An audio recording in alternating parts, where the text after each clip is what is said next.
let's take a look at a practice problem.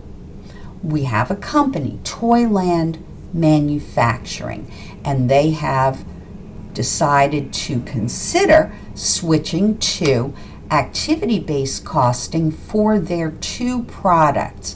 They make bicycles and they make sleds. So my first question to you is, how much of the firm's overhead would be allocated to each of the products under traditional single plant-wide overhead allocation based on labor hours? Let's take a look at the solution. First thing we need to do is to find our total overhead by adding up all of the overhead that we were told about. Overhead for setups, for machining, for assembly, and for inspections. Once we know our total overhead, we need to divide by our total labor hours. That would be the labor hours for the bikes plus the labor hours for the sleds. This gives us an allocation rate, $13.80 per labor hour. That tells us give $13.80 of overhead to any product for each labor hour that the product uses. So, in this case, bicycles used 40,000 labor hours times our allocation rate tells us how much overhead to assign to these units. Sleds used more labor hours. They used 60,000. Therefore, they get more of our overhead based on this model. Add up all of the overhead for the bikes plus all of the overhead for the sleds, and it completely explains what happened to our $1,380,000 of overhead. Next situation.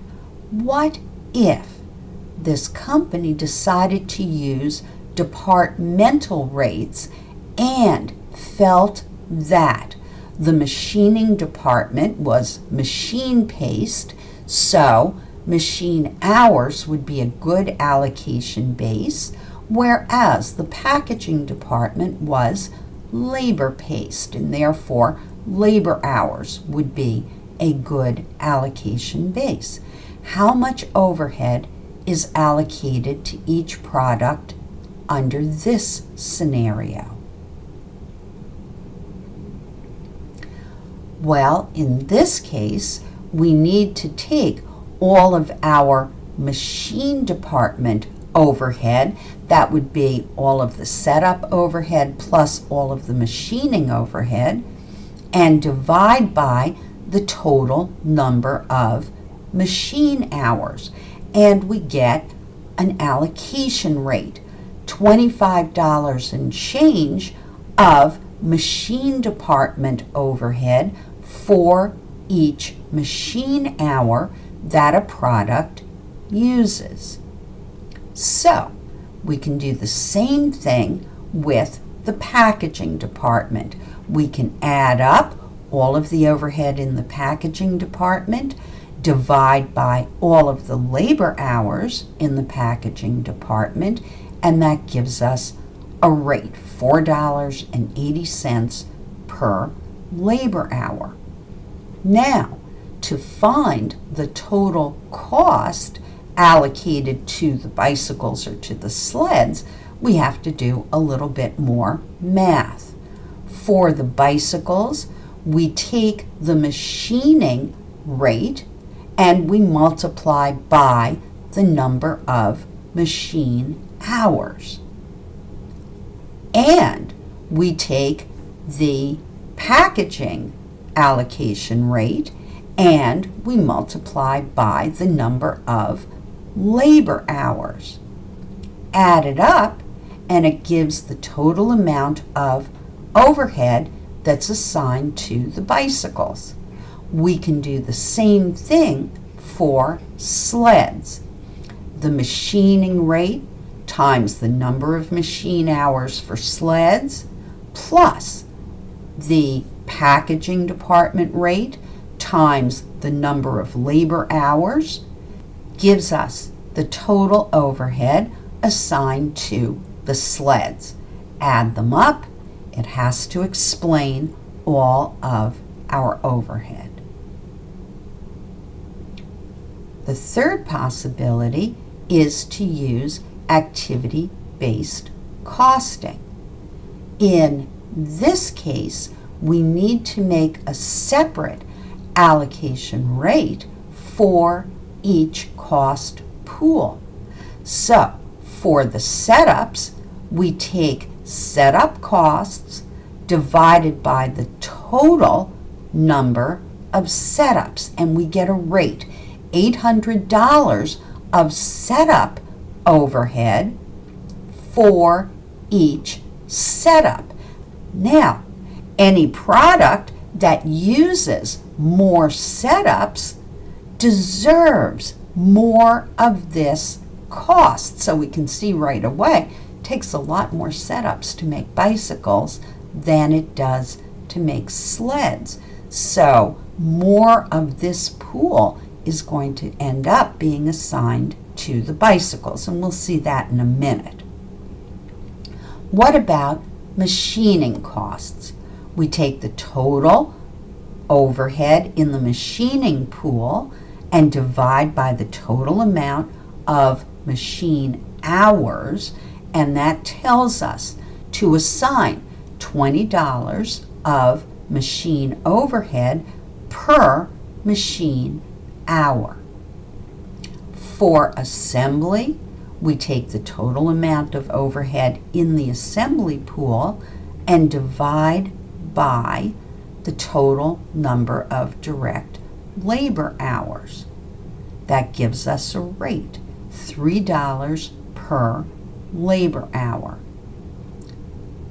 Finally, for inspections, we take the total inspection costs, divide by the number of inspections, and come out with $1,000 per inspection.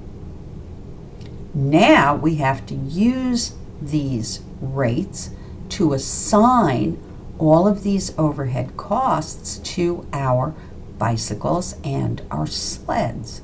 So for the bikes, we take the $800 per setup and multiply by the number of setups. And we take the $20 per machine hour and multiply by the number of machine hours. We also take $3 per labor hour and multiply by the number of labor hours, and $1,000 per inspection times the number of inspections.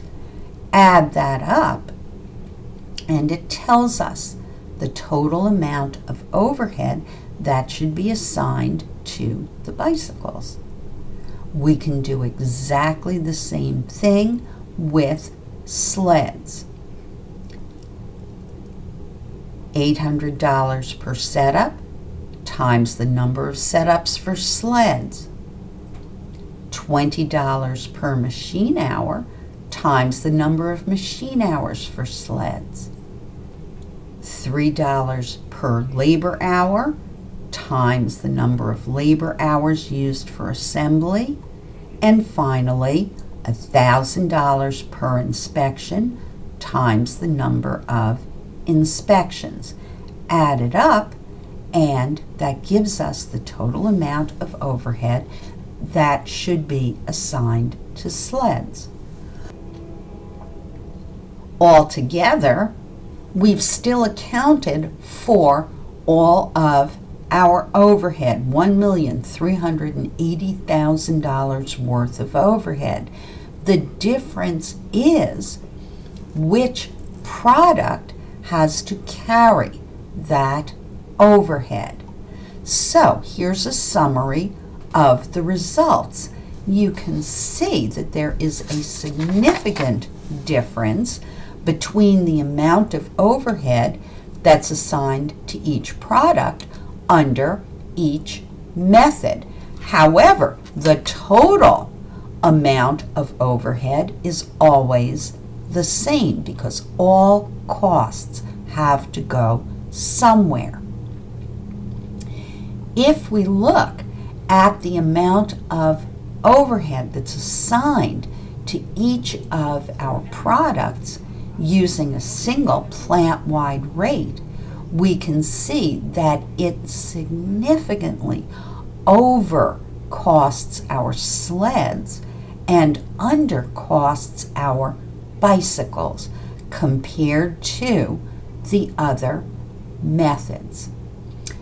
And this is a problem because if we use a method that does not capture how much each product demands from our manufacturing system, we're going to misunderstand how much each of these products cost us.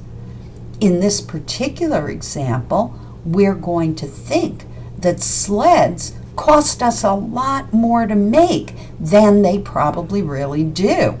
And we are going to tend to overcost them and therefore overprice them in the market, and they're not going to sell well. However, at the same time, we are going to be undercosting our bicycles in a traditional costing system. In other words, we are not recognizing how much it really costs us to make a bicycle if we use a single plant-wide rate. Therefore, we're going to underprice our bicycles in the market, and they may sell very well, but we could be losing money on each sale and not even realize it. Generally speaking, simpler methods like a single plant-wide allocation rate tend to give too much overhead to simpler, more machine-paced and high-volume products like the sleds. And they tend to under-allocate overhead to products that are more complicated, more specialized, products that demand more from our manufacturing system.